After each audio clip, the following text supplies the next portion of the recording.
Vote একটি আমানত। নেতৃত্ব, চরিত্র ও জাতির ভবিষ্যৎ। বাংলাদেশ এক সন্ধিক্ষণে দাঁড়িয়ে আছে। যারা দেখছেন, আপনাদের সবাইকে সালাম। একটি জাতির জীবনে কিছু সময় আসে যখন ইতিহাস নীরবে দাঁড়িয়ে থাকে আর মানুষকে একটি গভীর প্রশ্ন করে, তোমরা কেমন ভবিষ্যৎ চাও? এই প্রশ্নের উত্তর সবসময় স্লোগানে আসে না আবেগের সরগোলে। অনেক সময় এই প্রশ্নের উত্তর আসে একটি নীরব সিদ্ধান্তের মাধ্যমে। সেই সিদ্ধান্তের নাম ভোট। আজ বাংলাদেশ ঠিক তেমনি একটি সন্ধিক্ষণে দাঁড়িয়ে আছে। আমার পরিচয়টা নাইবা দিলাম, মানুষের চেয়ে বেশি কিছু নয়, এই হোক মোর পরিচয়। প্রায় আমরা ভোটকে দেখি একটি অধিকার হিসেবে, কিন্তু প্রশ্ন খুব কমই করি, অধিকার মানেই কি শুধু পাওয়ার আনন্দ, নাকি অধিকার মানে দায়িত্ব বহনের বাধ্যবাধকতা? কোরআনে একটি গভীর ধারণা আছে, আমানত। আমানত মানে এমন একটি দায়িত্ব যা গ্রহণ করার পর মানুষ আর আগের মতো থাকতে পারে না। আমানত মানে জবাবদিহিতা, আল্লাহর কাছে, মানুষের কাছে, সমাজের কাছে এবং শেষ পর্যন্ত নিজের বিবেকের কাছে। যদি নেতৃত্ব একটি আমানত হয়, তবে নেতৃত্ব বেছে নেওয়ার সিদ্ধান্তটিও একটি আমানত, আর সে আমানতের সবচেয়ে নীরব রূপ ভোট। দার্শনিক প্লেটো বলেছিলেন, একটি সমাজ সবচেয়ে বেশি ক্ষতিগ্রস্ত হয় যখন অজ্ঞ মানুষ ক্ষমতায় আসে আর জ্ঞানীরা নীরব থাকে। এই কথাটি শুধু শাসকদের জন্য নয়, এই কথাটি নাগরিকদের জন্য, কারণ নীরবতাও এক ধরনের সিদ্ধান্ত। নেতৃত্ব মানে শুধু শাসন নয়, নেতৃত্ব মানে দিক নির্দেশনা।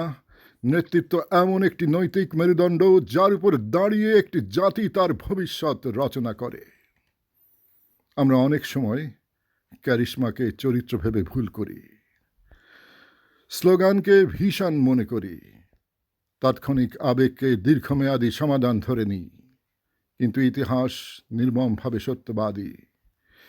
ইতিহাস আমাদের বলে জনপ্রিয়তা ক্ষণস্থায়ী, কিন্তু চরিত্রের ফল দীর্ঘস্থায়ী।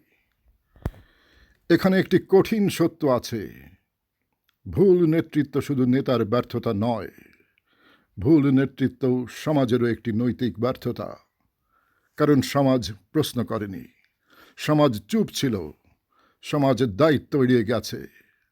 আজ প্রশ্নটা নয় আমরা কি পেলাম, আজ প্রশ্নটা হলো আমরা কি আমাদের উপর অর্পিত দায়িত্বের অংশটুকু পালন করতে পেরেছি। প্রবাসের জীবন অনেকের কাছেই এক রহস্য। অনেকে ভাবেন আমরা বুঝি সুযোগ সুবিধার দেশে বসবাস করছি, সব কিছু সহজ, সব কিছু আরামদায়ক। কিন্তু বাস্তবতা এমন নয়। অনেক সময় এই জীবন আরামের নয়, বরং একটানা সংগ্রামের। সততার সঙ্গে বেঁচে থাকার সংগ্রাম, নিজের পরিচয় ধরে রাখার সংগ্রাম, নিজের বিবেককে বাঁচিয়ে রাখার সংগ্রাম। এই সত্যটি অনেক প্রবাসীর কাছে নীরব কিন্তু গভীর। আর তার চেয়েও গভীর এক বেদনা থাকে, নিজের দেশের জন্য কিছু করতে না পারার বেদনা। শরীর কাজ করে বিদেশের মাটিতে, কিন্তু হৃদয়ে পড়ে থাকে নিজের দেশে, যেখানে আমাদের শৈশব, যৌবন আর স্বপ্নগুলোকে ফেলে এসেছি। এই দূরত্বের মাঝেও একটি দায়িত্ব আমাদের তাড়া করে ফেরে, একটি দায়িত্ব যা দূরত্ব মানে না, যা সময় মানে না। এই ভিডিওটা কাউকে ভোট দেওয়ার প্ররোচনা নয়, এটি কোনো রাজনৈতিক বক্তব্যও নয়, এটি একটি নৈতিক আয়নার সামনে নিজেকে দাঁড় করানোর আমন্ত্রণ, যেখানে আমরা নিজেদের প্রশ্ন করি, আমি কি দায়িত্বশীল নাগরিক হতে পেরেছি? আমি কি আমার উপর আমানতের মর্যাদা রাখতে পেরেছি? ভোট দেওয়ার সময় আমরা কি শুধু নিজের সুবিধা দেখি, নাকি সমাজের ভবিষ্যৎ কল্পনা করি? আমরা কি আজকের কথা ভাবি, নাকি আগামী প্রজন্মের চোখে চোখ রেখে সিদ্ধান্ত নিতে পারি? ভোট কোনো কাগজ নয়, ভোট কোনো আনুষ্ঠানিকতা নয়, ভোট একটি আমানত। আর আমানতের সঙ্গে অবহেলা করলে ইতিহাস কখনো ক্ষমা করে না। নজরুল বলেছিলেন, দুর্গম গিরিকান্তর মরুদুস্তর পারাবার, লঙ্ঘিতে হবে রাত্রি নিষেধ যাত্রীরা হুঁশিয়ার।